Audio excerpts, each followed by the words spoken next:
Sales apa sih pertama, jual barang apa yang pertama kali dijual? Tuh. Itu kuburan. Kuburan. Jadi sembako itu sangat-sangat menjanjikan. Ya. Nggak bakal hilang walaupun ada berita AI, tetap aja makannya nggak makan AI. Iya. Karena makannya harus nasi, ya kan? Yang paling banyak untungnya, Om Fani itu ngejual minyak apa?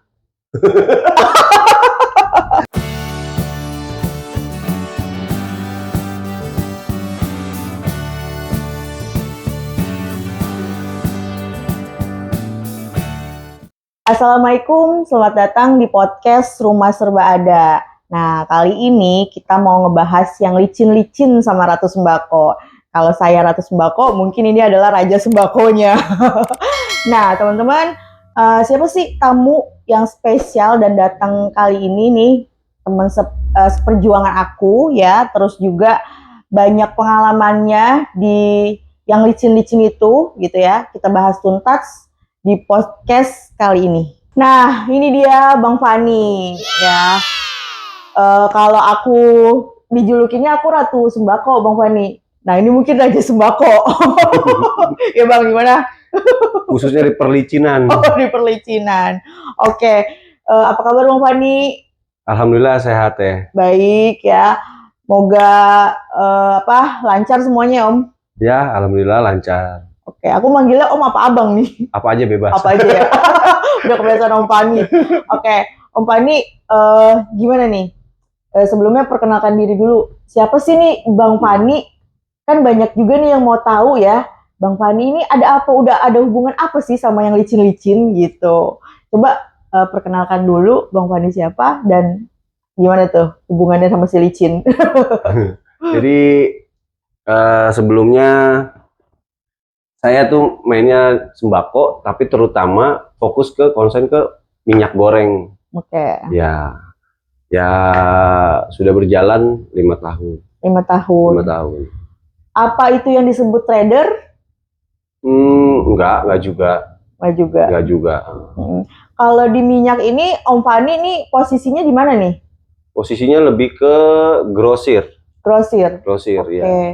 Kan ada istilah D1 gitu-gitu ya Om. Itu apa sih, bisa dijelasin nggak? Ya, urutan itu dari produsen ke D1 prinsipal, dari D1 ke D2 distributor. Nah, setelah dari D2 itu baru ke pengecer. Oke. Kalau Om Fani posisinya ada di mana nih? Nah, itu dia. Bisa dibilang D2 bisa, bisa dibilang pengecer juga bisa. Oh. Jadi kita main 2 kaki. Oke.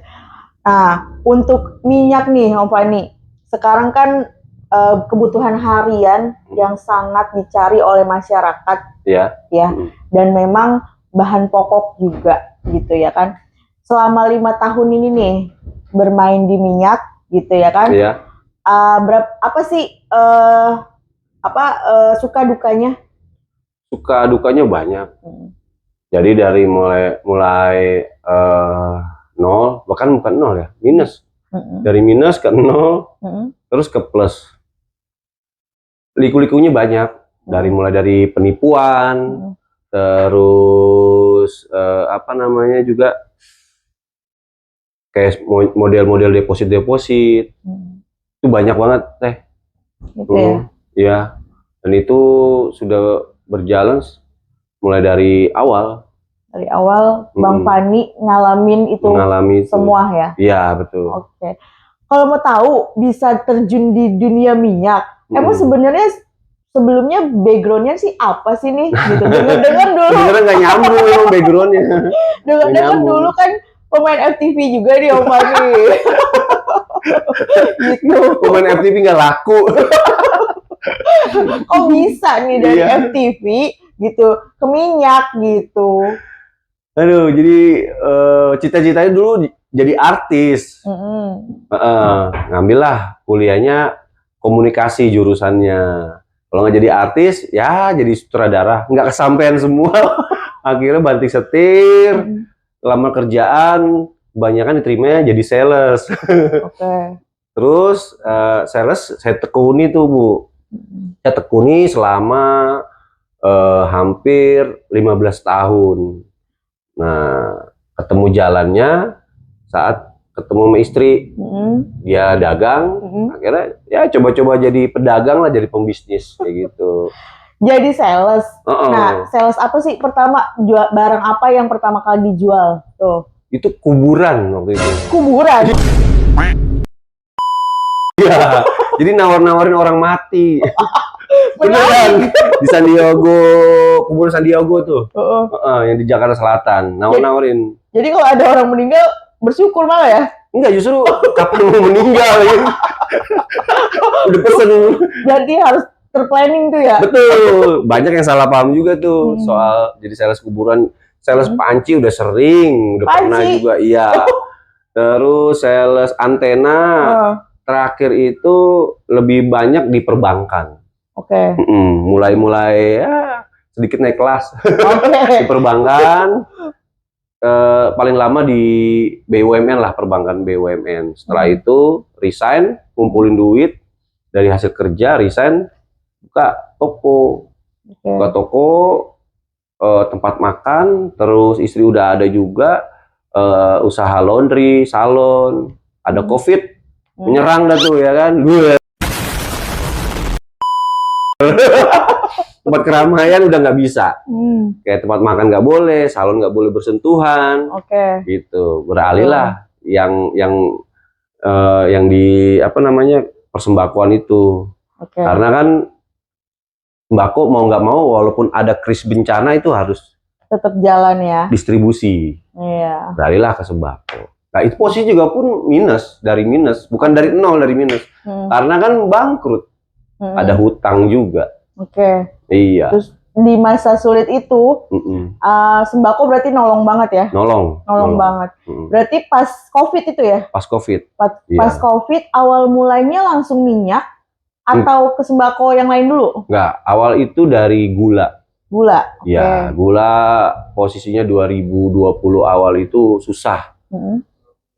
Nah, akhirnya beralih ke telur. Dari telur ada permintaan minyak, ada minyak, ya udah minyak ya. Gitu. Sampai sekarang minyak itu kan perputaran cepet banget ya Om Fani. Iya betul. Nah, boleh spill gak sih per bulan itu bisa menjual berapa karton atau krat atau berapa liter minyak gitu? Boleh gak di spill?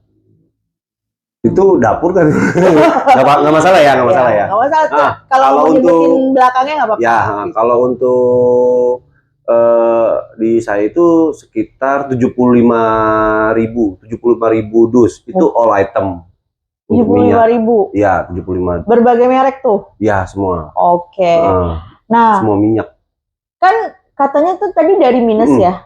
Kok bisa sampai sekarang 75.000?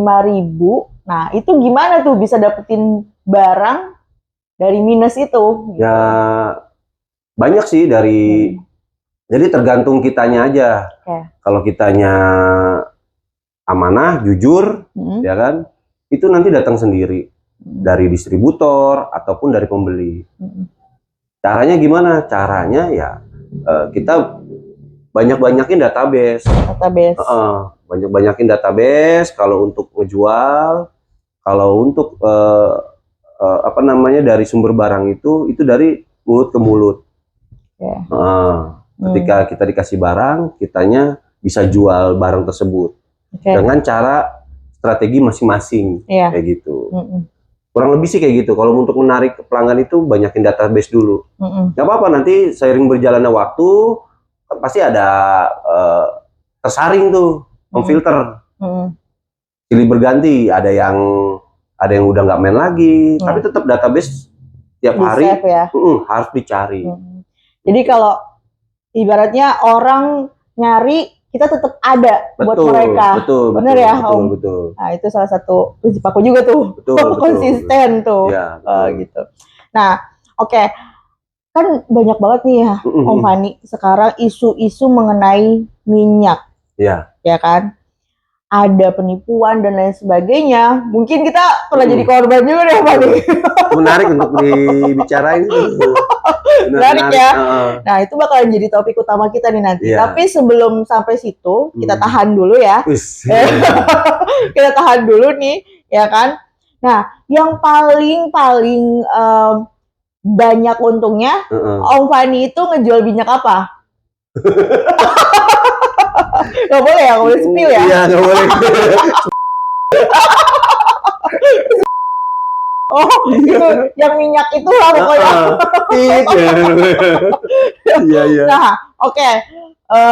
Kan apa namanya? Sekarang kan keluar juga ya minyak subsidi pemerintah gitu kan. Nah, ini sih sebenarnya ya kita kan memang harus mendistribusikan dengan baik kan. Sama nih kita juga kan. Iya, betul. Dan aku ngikutin banget dan memang keren banget sih Om Padi itu selalu konsisten dengan apa namanya strategi dan nggak pernah istilahnya bikin aku pun sellernya gitu ngerasa nyaman dengan harga dan pelayanannya gitu ya kan. Nah, kita bahas dulu ke trader nih Om Fani. Iya. Apa sih tuh yang disebut trader ya kan? Karena kan orang masih pada kalau misalkan soal minyak dan sembako, orang tuh pasti langsung trader, tujuannya ada trader. Wah, menarik banget ini beneran. Ya kan? Iya, kita bahas nih Om Fani sebelum ke modus operandi itulah. Trader. Nah, menurut Om Fani, trader itu apa sih pengertiannya? Jadi banyak yang salah paham trader itu. Trader itu sebenarnya dia punya uang. Dia nggak punya tempat, tapi punya uang. Dia nalangin dulu belanja misalkan ke MT. Dia nalangin dulu tuh. Nah, dia masih tergolong salah satu trader. Walaupun nggak punya tempat, tapi dia punya uang. Ada trader yang misalkan di agen, terus dia main traderannya juga. Nah, itu termasuk trader juga bisa jadi. Karena dia punya uang. Jadi intinya trader itu dia punya uang. Cuman banyak yang salah ngerti. Salah ngertinya ada grup-grup trader gitu, Bu. Grup-grup trader menamakan atas nama trader. Tapi sebenarnya bukan trader. Sebenarnya ya jatuhnya ke mediator. Karena mungkin malu ya kan disebutin mediator ataupun calo. Jadi memakai nama trader gitu. Terus pokoknya bahasanya calo lah ya. Padahal sebenarnya sebut aja grup calo atau grup mediator kan nggak ada yang hina.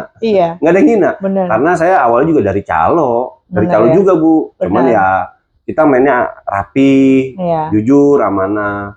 Nah, itu nyambung lagi nanti yang pakai nama atas nama trader itu nyambung lagi ke penipuan tuh nanti tuh. jangan ini dibahas. Jangan dulu ya. Oke. Untuk trader tuh ya pencalonan. Emang kan aku juga kan mengalami ya. Iya, betul. Gitu. Rumah Serba Ada juga mengalami ketemu para calo-calo nih. Yang ngaku-ngaku punya barang. Betul. Punya kuota. Tahu-taunya nggak punya. Ya kan? Terus kita dijanjikan untuk berapa hari, berapa minggu, berapa bulan, ya kan? Terus barang itu tak kunjung datang. Gitu. Jadi kita kecewa gitu kan. Nah, ini makanya kenapa aku bikin podcast ini biar teman-teman juga tahu nih. Kita mengedukasi teman-teman biar ternyata nggak cuman Ratu Sembako yang ngalamin, tapi teman-teman lain dan pemain kelas Om Fani juga gitu mengalaminya gitu. Nah, untuk si trader ini nih Om Fani. Tadi kan bilang kalau trader ada duit ya. Ada duit, ada tempat. Nggak harus nggak tempat, maksudnya. Yang penting dia punya duit aja. Pokoknya punya modal lah. Punya modal, nalangin dulu gitu. Punya modal ya gitu. Nah, kalau calo kan nggak punya modal. Nggak punya. Nah, yang pernah Om Fani temuin dari para calo ini ya, yang bikin kecewa itu apa sih? Ya itu, kalau setiap ada masalah dia lepas tanggung jawab. Ntar alasannya bla bla bla bla bla gitu. Itu kalau calo. Makanya pergeseran dari transisi dari 5 tahun sampai sekarang itu sangat-sangat beda, Bu. Benar. Dulu saya jadi calo itu sangat-sangat aman gitu. Karena saya tahu trader yang lama, trader yang benar-benar ada duit itu kurang duit misalkan gitu kan. Bisa bantu nggak? Tapin dulu barangnya besok. Itu enak tuh dulu, Bu. Tapi kita tanggung jawab. Iya. Tanggung jawab. Nah, kalau yang sekarang-sekarang kan lebih cenderung bukannya calo, malah penipuan berkedok trader. Jadi calo berkedok trader. Kayak gitu. Seakan-akan dia punya barang. Ya kan? Mana harus hati-hati. Tapi sekali lagi, ini bukan menghina ya. Bukan menghina calo atau trader. Enggak. Kalau bisa dicerna, mah tadi bahasanya kan kita juga awalnya dari calo ya. Nah, balik lagi kan, emang nggak ada yang hina kan, gitu, nggak ada yang hina, mau sebut aja sih, ya calo, karena saya juga dulu calo, gitu. Karena dari sisi, ya sebenarnya gitu ya, Om, dari sisi amanah itu ya, betul, Om, gitu betul, ya. Saat kita amanah, ya kan, kita dari minus pun sekarang bisa jadi besar, jadi plus, ya kan, gitu. Tapi kalau kita udah nggak amanah, ya kan, jangankan minus, bisa-bisa kita, ya udah tuh. Betul. Ya kan, nggak akan ini lagi deh. Ya, balik lagi. Nama baik. Kan karena bisnis itu sebenarnya kepercayaan, Bu. Gitu. Nah, oke. Sekarang kita masuk nih. Iya. Untuk modus-modus penipuan yang udah pernah Om Fani lihat nih, dan rasakan mungkin. Iya. Untuk di perminyakan itu apa aja sih? Jadi biar teman-teman tahu. Betul. Ya kan, kalau dulu kan aku pernah ngerasain yang transaksi segitiga tuh, Om, ya kan. Terusnya apa lagi nih, nah. Boleh diceritain, Om? Iya. Nah, salah satunya itu ya tadi yang Ibu sebut, segitiga. Terus DP, ya kan. Banyak sih sebenarnya. Mungkin sebagian udah ada yang tahu. Karena ada lagi PO. Dari DP, dari PO. Terus apa lagi ya? Banyak. Yang paling ekstrim tuh yang apa, Om? Yang paling ekstrim ya PO ya. PO karena duit dijanjiin barang dulu kan. Dijanjiin barang murah kayak gitu. Apalagi misalkan supply and demand-nya lagi bagus-bagusnya nih. Ya kan, harga minyaknya terus barangnya nggak ada. Biasanya dia berani. Nah, tergiur dah tuh. Pembeli itu, bayar itu tergiur dengan naruh duit. Minggu dijanjiin pertama sekali, 2 kali, 3 kali, oke. 3 kalinya hilang. Nah, sebenarnya kalau minyak itu ya, kalau kita pembelian resmi atau proses resmi ke pabrikan itu, sebenarnya emang PO atau enggak sih? Nah, kalau untuk seperti saya itu nggak PO. Nggak PO. Jadi barang ready. Betul. Bisa dapat. Betul. Oke. Kecuali memang dia dari D2. D2-nya itu ke prinsipal dia PO. Ada BG, bank garansi itu. Oke. Kalau minyak subsidi tuh, PO nggak tuh? Karena kan minyak subsidi nggak ada PO, Bu. Untuk pendistribusian kan ya kan? Betul. Pendistribusian kan mereka katanya ngantri tuh, harus uang masuk gitu. Nah, itu gimana tuh? Itu mah main-mainan penipu itu, main-mainan calo itu, main-mainan penipuan. Oke. Nggak ada. Berarti nggak ada PO ya? Nggak ada PO, nggak ada. Oke. Lalu untuk transaksi segitiga tuh, Om. Transaksi segitiga. Nah, itu masih marak nggak nih sekarang? Untuk saat ini transaksi segitiga udah berkurang karena ketutup sama yang itu, minyak subsidi itu. Minyak subsidi ya? Betul. Karena memang sekarang orang kebanyakan karena banyak penipuan mungkin ya udah COD, barang datang baru dibayar, kayak gitu kan. Tapi kan tetap ya kita ke sana pas dimuat itu harus dibayar dulu kan? Ya, betul. Bener ya? Benar. Kayak gitu. Berarti bener-bener semua minyak itu nggak ada sistem PO, atau mungkin ada minyak-minyak lain yang memang harusnya sistem PO dulu gitu. Kalau untuk minyak kita sebenarnya nggak ada sistem PO. Yang PO itu justru yang premium PO. Premium ya? Ya, kita pesan nanti ngajuin ke D2 ke distributor. Nanti sehari 2 hari itu pun nggak bayar dulu. Nggak bayar dulu. Kan PO ada 2 jenis nih, Om. Betul. Kalau aku yang RSA lakukan sendiri adalah pada saat udah dapat kuota nih dari Om Fani atau teman-teman Om Fani, ya kan? Betul. Baru kita open PO karena uangnya harus nanti buat bayar ngedorong. Oh, itu ya. Itu kan. Betul. Terus ya PO satu lagi adalah PO di mana orang mengatasnamakan kalau di sana kuotanya padat, kita harus naruh uang. Tapi memang kalau minyak subsidi itu segitu ngantrinya kah gitu loh, sampai apa namanya, kita harus benar-benar masukin dana dulu gitu, atau memang ya udah sebenarnya muat bayar gitu.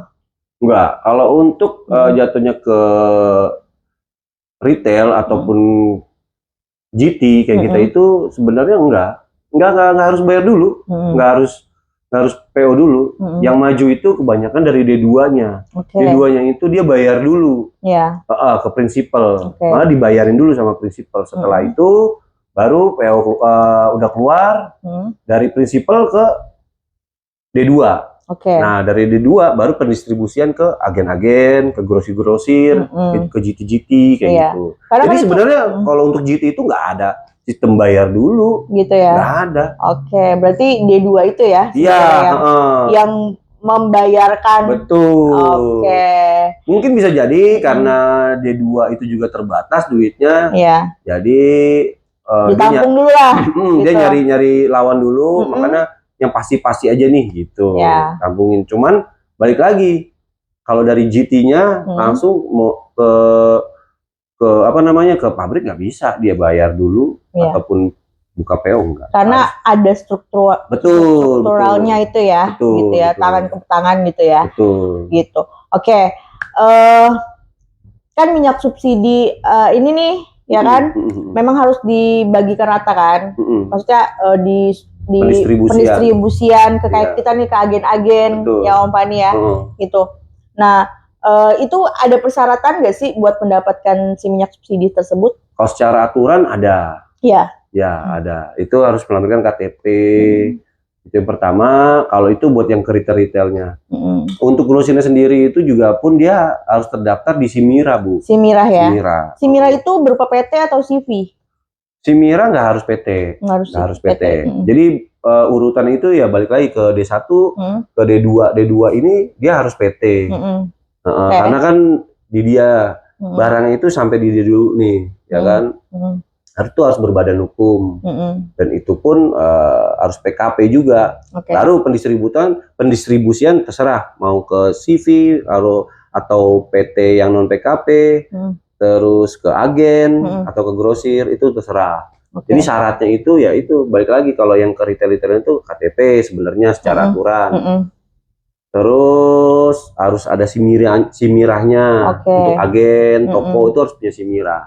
Karena biar terpantau benar nggak pendistribusiannya tepat gitu. Benar. Untuk balik lagi ke modus penipuan ya Om. Aku juga beberapa kali kan dengar nih ya, wah itu sampai ada yang membawa uang sampai ratusan malah. Iya, ratusan miliar ya, gitu. Karena buka PO itu. Buka PO itu. Nah, ini kita sekalian edukasi nih teman-teman dan penonton, karena memang sebenarnya si minyak-minyak terutama yang diburu banget tuh si minyak subsidi ini ya kan. Itu memang kan sebenarnya nggak boleh seperti itu ya Om, gitu ya. Dan memang harus ada aturan dan terbagi rata, bener ya, gitu. Tapi aku support banget sama teman-teman trader, ya kan, dan teman-teman komunitas trader yang memang pendistribusiannya bagus banget nih, gitu ya, untuk si minyak subsidi ini dan ke bawahnya merata gitu. Dan si minyak subsidi ini aku mau edukasi ke para penonton ini Om. Gimana sih supaya teman-teman tuh bisa melek gitu loh, bahwa PO itu ya kan nggak bisa sampai WB gitu ya kan, dan seharusnya malah kan minyak untuk sehari-hari yang bukan subsidi tuh yang minyak premiumnya itu kan yang harus benar-benar dipakai sama orang yang mampu gitu ya kan. Dan aku support juga nih ya kan, karena kita premium juga nih, kita kenceng juga nih sekarang larinya nih, dan di beberapa marketplace udah tidak bisa menjual minyak subsidi ya kan, harus minyak premium gitu kan. Apa yang dilakukan RSA juga seperti itu kan, kita menjual minyak premium di beberapa marketplace gitu. Nah, kasih apa sih, pesan apa yang mau Om sampaikan nih ke teman-teman yang nafsu banget nih untuk bisnis minyak ya kan, sampai kadang-kadang ada yang ketipu habis jual rumah dan lain Iya. sebagainya. Banyak gitu. kadang. Gitu tuh. Apa sih pesan apa nih yang mau disampaikan? Ya sebenarnya kalau untuk subsidi itu kita jangan terlalu fokus di situ. Walaupun demand-nya itu banyak ya kan, banyak permintaan gitu. Lebih fokus lebih baik ke yang premiumnya. Oke. Anggap aja itu bonus. Ya. Minyak kita itu bonus. Ketika saya pun sebenarnya nggak terlalu ngarapin sama minyak kita karena memang awalnya mainnya minyak premium, Bu. Minyak premium. Seiring berjalannya waktu, ya biasalah A1 Iya. langsung wah dia inget gitu. Iya. Dia inget nih premium paling banyak nih. Itu kasih si Fani Iya. begitu, Bu. Karena kan Jadi- kita memang mendistribusikan buat Betul. bawah-bawah kita ya. Betul, Gitu. jadi anggapan saya itu minyak kita itu bonus sebenarnya. Makanya ketika kita anggap bonus malah dapat terus. Dapat gitu. terus, Udah ya. gitu pendistribusiannya tepat. Gitu. Kayak contoh ibu pernah minta kan satu WW, wah nggak bisa. Tahuan deh. Iya, karena memang pendistribusian Iya. biar merata, ikut pemerintah lah Iya, kan gitu. iya. Daripada nanti saya kena denda 2M Iya. ya. Siap, oke. Gitu. Nah, untuk minyak premium sendiri nih Om, sekarang yang jadi andalan apa nih? Semuanya andalan, Bu. Semuanya andalan ya? Andalan, iya. 1 liter atau 2 liter kah? Untuk saat ini sih 2 liter. 2 2 liter. liter. 2 liter yang 2 lagi liter. booming ya malah. Kalau saya sebut salah satu, nanti cashback saya sama rewardnya nggak cair, Bu. Nggak saya bilang itu andalan semua gitu. Oh iya, dengar-dengar kan sering jalan-jalan di luar negeri ya? Iya. Wah, kayaknya mau pergi lagi nih Om. Udah kemana aja nih? Dapat reward apa aja nih?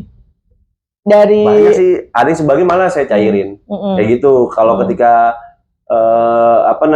lihat kondisi dulu. Kalau lagi padat ya saya nggak jalan. Tapi kalau lagi ya nyantai-nyantai, ngilangin stres di jalan-jalan.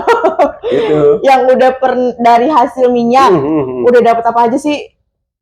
Apa ya? Tanah. Oke. Aset nih tanah. Berapa hektar? Ada 2 hektar. Masya Allah. Iya, cuma di kampung belinya yang murah. Belinya Oke. murah.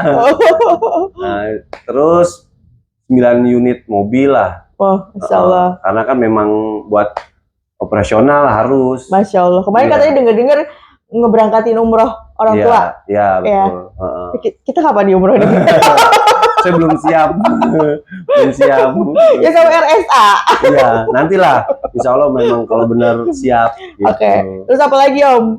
Ya, keliling-keliling luar negeri lah. Dari luar negeri. Iya. Udah kemana aja tuh? Ada Taiwan, terus Jepang, Oke. Singapura, Malaysia, hampir setengah. Asia. Ya. Bulan ini tanggal 20 ke Cina. Oh, ajak-ajak Chongqing. dong, ajak-ajak. Chongqing. Ya, itu kan dikasih sama distributor. Terus nih ya, dari minyak juga, Iya. apa sih yang merubah dan bikin Om Fani, wah, Masya Allah banget gitu loh. Iya. Dari minyak ini saya bisa apa dan apa, pokoknya apa sih pencapaian yang paling menggugah hati Om Fani gitu? Yang pertama sebenarnya ke keluarga. Jadi fokus ke keluarga. Bikin seneng keluarga. Kedua, ya pengen selalu bermanfaat aja. Jadi ininya ke situ, tujuannya ke situ. Nggak kemana-mana pengen kaya, enggak sebenarnya. Iya. Jadi suksesnya ya saya anggap itu bonus aja, Bu. Iya. Bonus. Jadi fokusnya ke situ.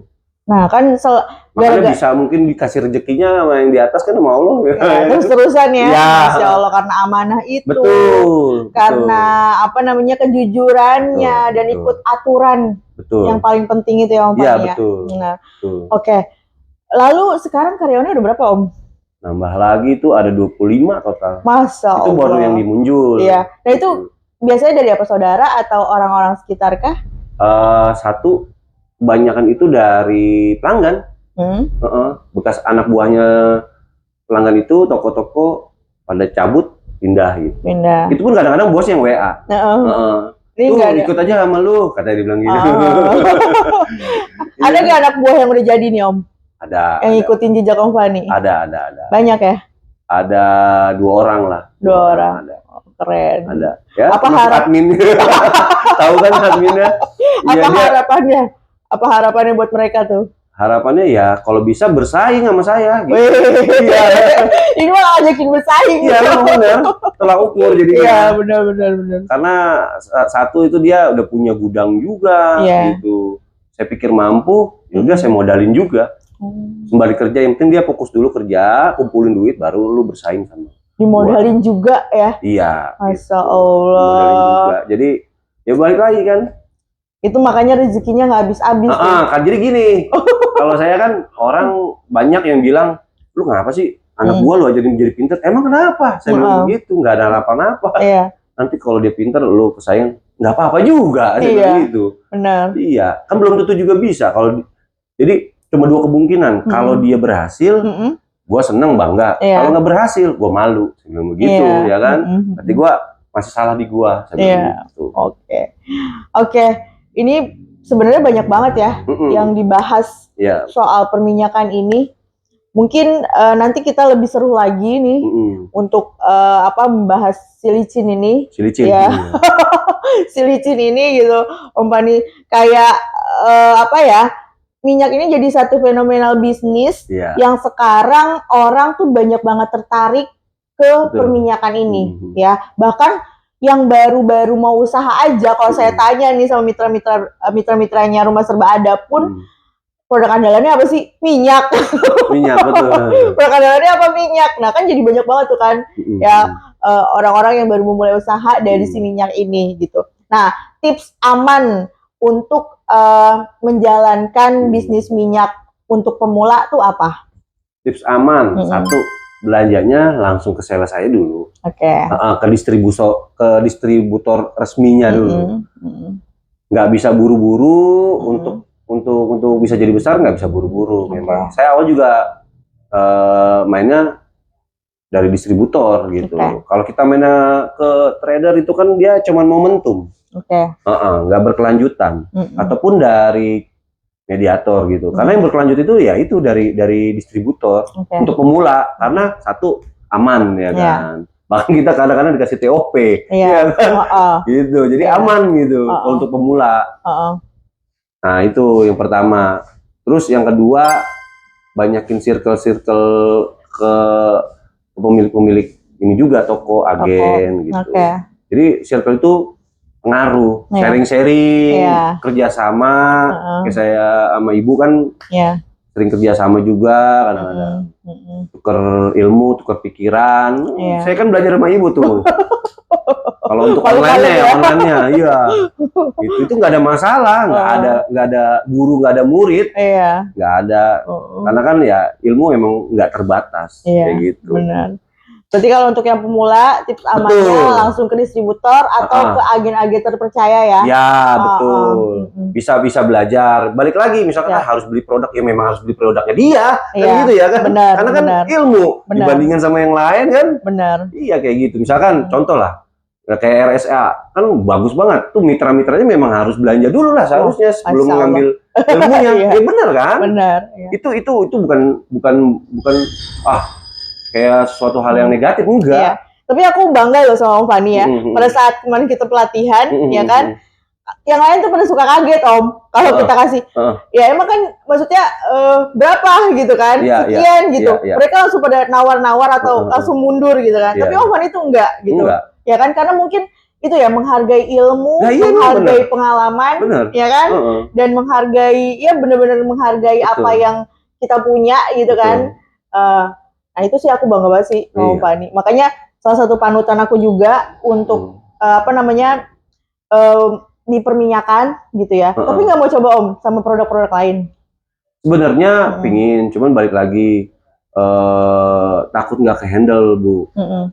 Saya membayangin ibu. Aduh, keren, RSA keren benar. Salah saya.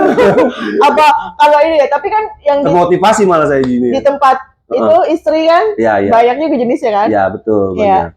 Banyak juga, cuman kan balik lagi mengumpulkan SDM itu nggak gampang. Benar. Orang-orang yang manpower yang benar-benar terpercaya juga nggak gampang. Benar. Jadi butuh waktu gitu. Males memulai lagi Om? Apa gimana? Sebenarnya nggak males memulai lagi. Nah itu dia.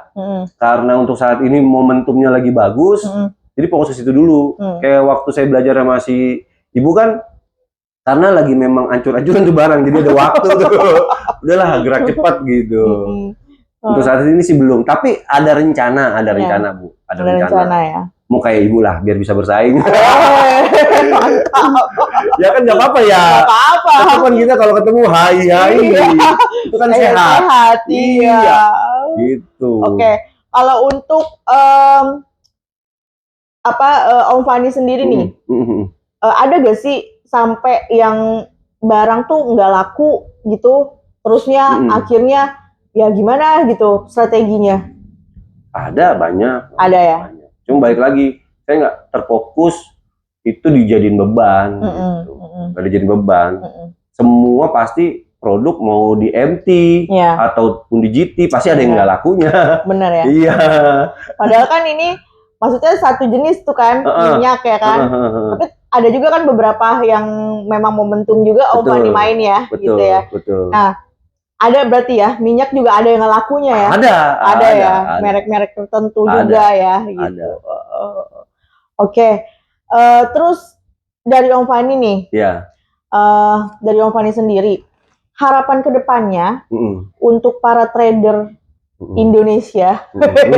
Kemarin aku diundang Om sama trader Indonesia, Nusantara, trader Nusantara jadi pembicara. Om Fani nggak ada.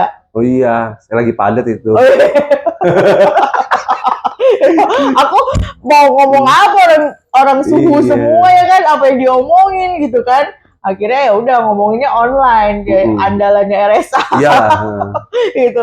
Nah, dari Om Fani sendiri nih, apa sih masukan, tips-tips, harapan buat para teman-teman trader yang mau belajar gitu kan, atau yang baru mau merintis, atau yang memang sudah jalan tapi masih stuck gitu. Apa nih?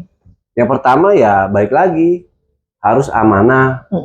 Karena bisnis itu ya kepercayaan. Apapun mau dia ada modal, nggak ada modal, udah intinya itu kepercayaan. Kalau misalnya yang baru-baru gitu kan, terus banyakin database gitu, banyakin database. Mau dia canvassing, mau dia nge-share lewat offline, online, setiap hari harus banyakin database. Itu bagi yang baru gitu. Terus banyakin ketemu sama banyak orang yang potensi. Terus circle-nya juga harus diperbaiki. Itu pengaruh semuanya. Pengaruh ya Om. Dari saya juga mulai banyak kenal-kenal orang. Lama-lama paling cuma yang berkualitas cuma 5. Terus nggak boleh main slot ya? Nggak pernah. Nggak pernah. Gitu. Nggak boleh ada tuh langsung cut tuh. Betul. Nah itu, jadi 3 itu aja sebenarnya. Yang pasti harus amanah.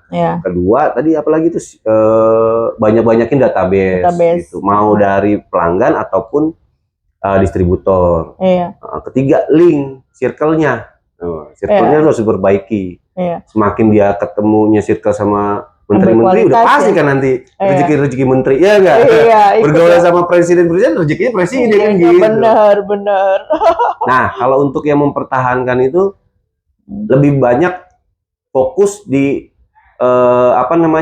jangan di masalahnya, solusinya, lebih banyak di solusinya. Cari, udah, misalkan pusing, tinggal minum bodrek. Iya enggak? Kalau tinggal minum bodrek, semua udah pasti pusing, tapi kan terus aja berusaha terus.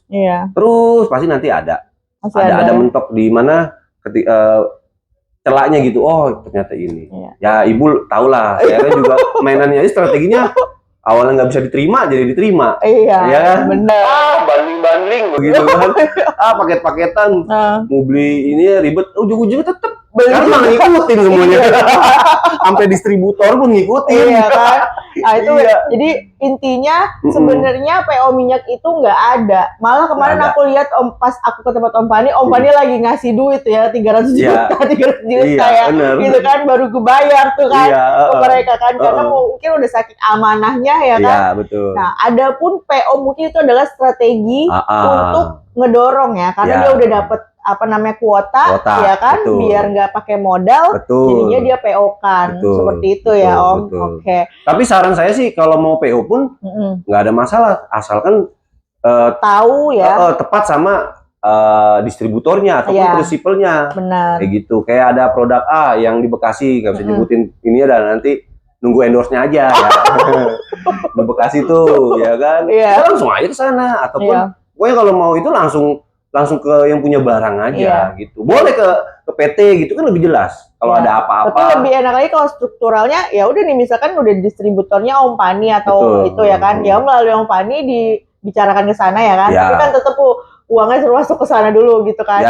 Iya kan? Karena kan dilihat dulu nih, misalkan saya mainnya sama distributor A, oh terpercaya distributor A-nya, jangan dilihat sayanya gitu. Iya, siap.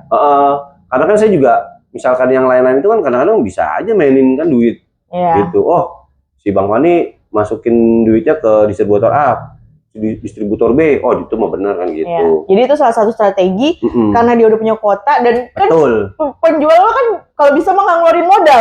Bener, ya kan? Bener duit sendiri. Iya. Investasiin ke saham, ke emas, ke bener kan kalau bisa tuh jualan udah nggak usah pakai modal. Bener bisa emang begitu. Ya kan kayak gitu kan kita juga gitu lah Bang ya. Betul. Justru yang lebih jago itu, yang bisnis itu nggak pakai modal. Bener. Nggak pakai modal. Bener. Walaupun kita punya modal, Bener. Ngapain kita pakai modal? Karena kita dikasih modal, modal kita buat investasiin lagi. Sumbernya banyak jadinya pemasukannya. Iya. Kalau bisa mah emang udah pokoknya nggak usah keluarin modal ya. Betul. Nah, itu, tapi kan nggak serta merta langsung ya Bang. Langsung gitu. Butuh proses yang panjang, membangun kepercayaan. Benar gitu. Nah makanya bahkan yang punya uang pun main minyak ya kan nggak serta merta mereka dapat kuota. Bener kan? Betul. Ya kan? Karena memang butuh proses. Ya kan? Terus butuh dari bawah ke atas, kenal orang-orang dulu. Betul. Gitu ya. Bener ya? Bener. Oke. Ini seru banget nih pembahasan. Pembahasan soal ini mungkin nanti akan ada yang kita bahas lagi selanjutnya Bang. Tapi untuk saat ini cukup ya kan? Aku rasa cukup. Dan makasih banget buat Om Fani. Saya makasih banyak udah diundang. Terus ya kan nanti insya Allah semoga kita bisa bikin podcast selanjutnya dan membahas berita-berita yang lagi hangat di persembakoan ya. Karena mungkin nanti ya bisa kerjasama. Tandeman lagi kita. Buat perpodcastan ya Om. Untuk supaya orang-orang tuh biar melek. Oh ternyata bisnis retail sembako tidak seindah yang mereka bayangkan. Ya kan? Jadi kita harus juga nih keluarin yang jelek-jeleknya biar mereka juga ada antisipasi gitu. Dan perputarannya walaupun cepat ya kan, mereka perlu perjuangan dari bawah gitu ya. Nggak serta-merta punya uang bisa langsung besar gitu ya Om. Nah, ada lagi yang mau disampaikan Om Fani? Nggak ada sih, cukup. Untuk saat ini kali aja diundang lagi 2 kali. Mantap, RSA. Pokoknya nanti selanjutnya kita akan bahas yang lain nih. Oh iya benar. Ya kan, yang lain jangan selicin aja yang kita bahas. Betul. Ya kan? Untuk sejam 2 jam kurang ya. Apalagi doyan ngoceh. Oh iya, sekarang kalau Om Fani lihat sendiri ya, untuk peluang bisnis terbaru di sembako apa sih yang menarik banget yang bisa jadi peluang baru buat pemula nih kalau mereka mau main? Ya untuk saat ini banyak sih. Ya minyak salah satunya gitu. Minyak. Tapi saran saya memang kenapa harus sembako? Kondisi apapun, masalahnya apapun, tetap sembako itu nomor 1 ininya diperlukan ya? Diperlukan dibandingkan pakai perawatan atau pakaian gitu. Jadi continue. Mau ada gempa yang dibutuhin sembako. Iya, tetap makan ya. Betul. Apapun sembakonya, entah minyak, entah beras, gitu kan. Siap. Yang pokok-pokok udah minyak, beras, gula. Nah itu yang pokok-pokok, telur. Iya. Gitu. Jadi untuk saat ini menurut saya memang sembako. Walaupun untungnya tipis-tipis. Tapi yang continue. Benar. Continue. Main kuantitas besar ya. Betul. Sebenarnya kalau pemain sembako udah ketahuan tuh ya. Betul. Ada barang, wah duitnya banyak nih ya kan. Nggak ada barang, mana barang yang nggak ada gitu ya Om. Betul. Jadi sembako itu sangat-sangat menjanjikan. Nggak bakal hilang walaupun ada berita AI tetap aja makannya nggak makan AI. Karena makannya harus nasi ya kan. Iya benar. Makannya gorengnya harus minyak gitu. Nggak mungkin cuma aroma doang kita kenyang ya. Iya kan? Iya. Kalau di bahasa AI itu kan ntar admin hilang. Ya kan, apalagi yang hilang-hilang itu tuh ya kan. Kerja-kerja kantoran hilang. Nah, kalau sembako nggak bakal hilang. Benar, Om. Gitu. Makanya ini pokoknya bisnis paling tepat. Betul. Buat teman-teman jangan takut juga Betul. memulai usaha ya, Betul. tapi harus cermat juga ya. Betul. Harus cermat juga. Oke. Harus sama orang yang terpercaya. Oke. Ya semoga teman-teman bisa ambil nilai-nilai positif dari podcast kita kali ini ya. Dan teman-teman juga nantikan terus untuk podcast-podcast kita selanjutnya bareng Om Fani tentunya. Mungkin kayaknya bakal jadi tandem tandem podcast nih ya. Nah, karena ya sembako itu sesuatu yang sehari-hari tapi ternyata banyak bisa bermanfaat buat orang banyak. Kayaknya masih kita makan juga pakai sembako ya kan? Iya. Gitu. Oke, gitu aja teman-teman. Om Fani, terima kasih banyak. Saya makasih banyak udah diundang. Semoga lancar. Terus jangan lupa ajak saya ke Cina. Ajak saya ke Cina. Iya. Dan nanti saya bisa super juga di sana. Kita cari market di sana ya. Iya, gitu ya kan. Gitu. Dan jangan lupa kalau misalnya nanti umroh ya pakai travel RSA. Oh, pasti. Pokoknya sukses terus, sehat semua buat keluarga, amin. buat tim-timnya Om Fani ya. Semoga Om Fani lancar, sehat selalu, bermanfaat. Sukses juga buat RSA dan mitra-mitranya. Semoga YF tambah mantap. Amin. Oke. Terima kasih banyak Om Fani. Ya, terima kasih banyak. Ya, wassalamualaikum warahmatullahi wabarakatuh. Terima kasih teman-teman.